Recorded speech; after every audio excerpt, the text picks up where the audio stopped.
Sipka. Apa itu Sipka? Saya terangkan sedikit. Sipka niku sakjane hasil risetnya teman-teman PPL, yaitu disingkat Sipka atau kepanjangannya solusi irit pupuk kimia. Oke. Berarti temeriku masih ada kata kimianipun. Bahannya apa saja? Monggo nanti bisa dicatat sebentar, akan saya terangkan. Yang pertama adalah kotoran hewan. Monggo yang sudah difermentasi atau belum tidak apa-apa. Tapi kalau mau pakai yang kotoran kambing, saya sarankan tetap yang sudah digiling. Karena nanti berkaitan dengan proses penyerapannya, Pak. Sapi juga enggak apa-apa. Sapi tidak apa-apa, monggo. Kalau bisa tidak apa-apa, terserah. Jenengan boleh dicampur yang terbaik malahan, karena di sana masing-masing kotoran hewan itu mempunyai unsur yang berbeda untuk NPK-nya, nggih. Kalau kambing kecenderungannya N-nya lebih tinggi. Nanti kalau silakan nanti monggo untuk kotoran ternak yang lain, misalnya seperti ayam juga boleh. Nggih. Tidak apa-apa, nggih. Terus bagaimana hitungannya? Yang pertama tadi itu OHE. Yang kedua adalah campuran kimianya. Lah ini saja nih variasi, Pak. Artinya variasi itu boleh sesuai sasaran. Kalau kami di hortikultura, neng lombok, neng sayuran, itu justru yang tahap pertama itu yang kita masukkan fosfat. Tapi jenengan pegang jelimet langsung jenengan antem mawon NPK juga tidak apa-apa. Kebetulan kemarin di sini saya praktekkan menggunakan langsung NPK untuk pembuatan pupuk Sipka 1, 2, 3. Oke. Nah, jadi pula kepinginnya kemarin yang untuk pemupukan pertama itu nanti saya menggunakan urea sedang sebenarnya untuk kimianya kemarin. Karena sudah tidak adanya NPK tidak apa-apa sudah. Jadi 1, 2, 3 saya buat pakai NPK ataupun SK. Lah berapa jumlahnya? Monggo dari ini karena Sipka ini masih butuh kita kaji terus, Pak, untuk perkembangannya. Bisa menggunakan hitung-hitungan di atas 5-10% berat kohe, Pak. Misalnya di kiwau 100 kilo, maka kimianya cukup 5-10%-nya. Berarti pinter, Pak, yang 100 kilo 5%-nya. 5 kilo nggih. Kalau 10% berarti 10 kilo. Itu sudah batas cukup bagus. Kalau di sawah mungkin bisa agak lebih tinggi, tetapi kalau di hortikultura cukup main di 5, 6, 7% itu sudah cukup, Pak. Karena untuk pupuk dasar kalau di hortikultura nggih. Saya teng gulutan ditanam di tengah. Itu sudah cukup bagus. Kalau padi, karena padi itu kecenderungannya selalu basah. Basah itu problematikanya berbeda, Pak, dengan lahan kering. Lah itu agak tinggi saja enggak apa-apa nggih. 10% Untuk kimianya nggih. Bahannya nggih 5-10% dari berat kotoran hewan. Berarti kalau jenengan damel 1 ya katun ngeping nih, damel 200 katun ngeping nih. Paham nggih? Nah, kemudian bahan yang lain apa? Karena ini tetap pakai fermentasi, artinya di sana masih butuh yang namanya dekomposer utawi napa mikroba.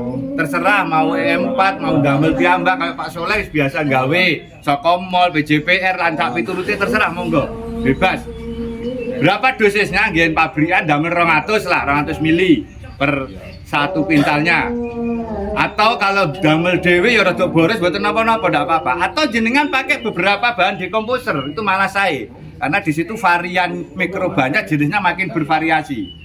Nggih, ndak apa-apa. Main sampai setengah liter ndak apa-apa.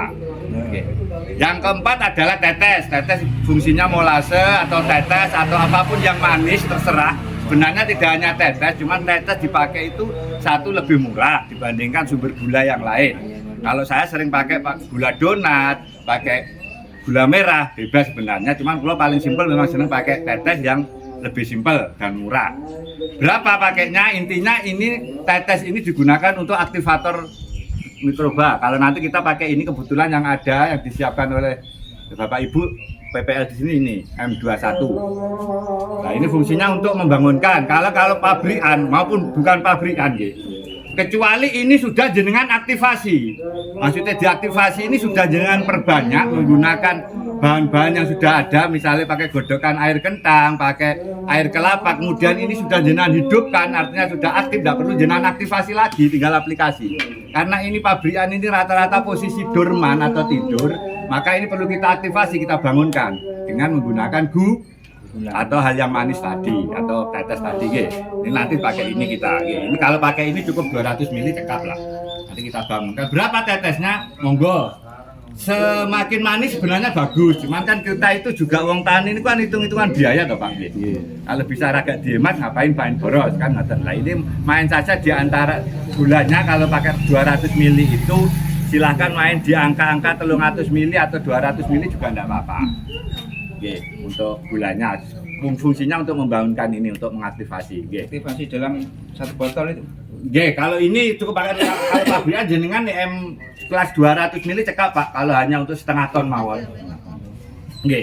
Lebih banyak sebenarnya juga bagus, tapi kembali nawau tadi hitung-hitungan biaya monggo kalau buat sendiri lebih banyak saran saya Terus ini sudah berarti bahan yang selanjutnya bekatul. Bekatul itu alternatif saja nih Pak, opsional pilihan. Kenapa pakai tambah bekatul? Bekatul kita butuhkan untuk karbohidratnya, karena bakteri. Kelebihan bekatul itu ada tingkat karbohidrat yang lebih bagus, kemudian ada B1-nya. Di sana juga kaitannya dengan makanannya mikroba. Untuk perkembangbiakannya. Berapa pakainya? Monggo, bisa main di 2-3% saja dari bobot kowe ini. Kalau untuk bekatul, perlu banyak. Tidak harus banyak. Itu hanya untuk menambahkan saja vitamin mikroba biar bekerja lebih bagus. Nah, terus ada bahan lain, cuman kulop kemarin dan hari ini tidak saya praktekkan, tidak saya campurkan. Yang opsional lagi itu adalah kapur sebenarnya Pak. Kapur bisa menggunakan kapur bedor, bisa menggunakan dolomit, bisa menggunakan kapur kalsium sulfat jenenge. Yang teng TE Petro ini jenenge Petrocas. Itu sebenarnya paling bagus. Kalau saya bisa nyarankan jenengan yang membuat fermentasi pupuk OH kotoran hewan apapun, walaupun tidak SIPKA, itu kalau jenengan mau pakai gipsum, jenengan akan mendapatkan sekian banyak manfaat dari Petrocas itu, gipsum itu. Tentang Jepang jenenge gipsum, tentang luar negeri istilahnya. Kalau di bahasa ilmiahnya kita bicara mikroorganisme itu wonten kalih, wonten bakteri, wonten jamur. Nah, ketika jenengan bisa mempertahankan jamur, kemudian prosesnya aerob itu wonten udara yang masuk. Ini saya kategori aerob Pak, karena tidak udara masih bisa masuk. Itu nanti akan banyak manfaat yang jenengan dapat, sehingga tidak melepas banyak amonia. Tawi napa sing mambu sing ngene lagi amonium atau CH4 amonia jenenge nggih. Posisi panas itu Pak. Nah itu tidak terlalu banyak yang terlepas nanti nitrogennya. Enggak boleh diaplikasikan. Boleh. Kalau jenengan pakai enggak boleh. Kalau ini nanti tidak ada proses pemanasan. Karena apa tadi? Ini sebenarnya sudah jadi, cuman kita buat SIPKA, kita tambahin nanti karena ada unsur kimia yang lebih di sana 30% itu 5-10%, nanti tidak bau, tidak terjadi proses panas, cuman akan ada sulfat yang keluar, bau sengak nih wae. Cuman tidak ada pemanasan, namun dinteni. Beda dengan jenengan membuat kompos biasa, kalau ini tidak perlu. Dan waktunya cukup 7 hari, paling lama, paling cepat. Lebih banyak ini sudah berapa hari ini, hampir 2 minggu 3 mingguan ini. Nggak apa-apa. Apa lebih baik? Lebih baik dari seminggu itu loh. Seminggu atau lebih? Kalau seminggu itu juga aman sebenarnya, sangat aman Pak. Minimal. Kenapa kemudian kita campur pakai kimia? Itu kula ngeten lho, jenengan piye-piye tak kok ngeculne kimia sedereng tatak. Nggih napa mboten? Nah, untuk menyiasati biar lebih irit kimiane jenengan. Dan kita bicara pertanian sehat, senes pertanian kimia, pertanian organik saja nih. Pertanian organik ini mulu-mulu diseneni kali Bu Juwaria. Karena di sana itu kalau ngomong pertanian organik yang sesungguhnya syaratnya sulit. Airnya kudu boten bebas pestisida dan sebagainya. Jadi ini bicara pertanian berkelanjutan, pertanian sehat gitu. Nah itu, mengurangi penggunaan kimia. Monggo, teman nggih ngapunten. Kalau jenengan bicara dari sisi biaya, Bu Juwaria saat ini akan lebih mahal jatuhnya dan lebih ribet untuk kegiatannya. Cuman kalau bicara nanti kedepannya, maka jenengan akan menikmati itu di 3 musim yang akan datang. Saya pastikan. Tendurung tanaman dengan tahan homo dan sebagainya itu nanti banyak. Nanti kita bahas lah. Aktifkan dulu mikroba. Sambil nunggu jenengan nonton niki mikroba aktifkan. Tolong langsung praktek mawon. Ini ambil 200 ml. Monggo Pak.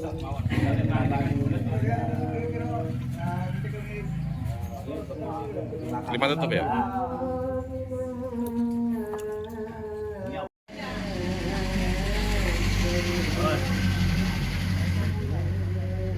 Sudah masuk semua.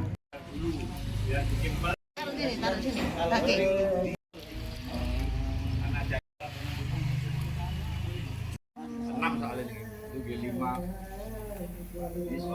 Simpel lah. Cuma kalau tidak ada ya tidak apa-apa sebenarnya ini.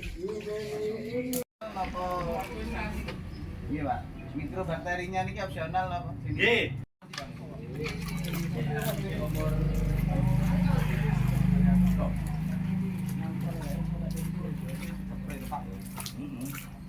Oh, sampai bahasa penak sekali malah. Nggih.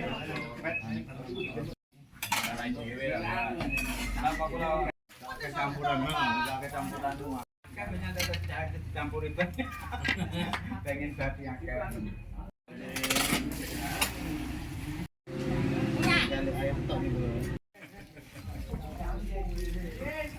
Kondisi kelembapan yang tepat. Jadi ketika kita peras tidak netes akan tetapi kebasannya ini sekitar 60% kelembapannya. Setelah itu kan selesai Pak, benar saya.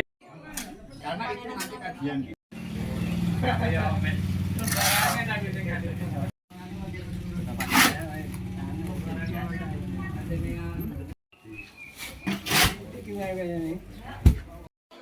Memang kan problemnya lahan basah itu pH-nya ngedrop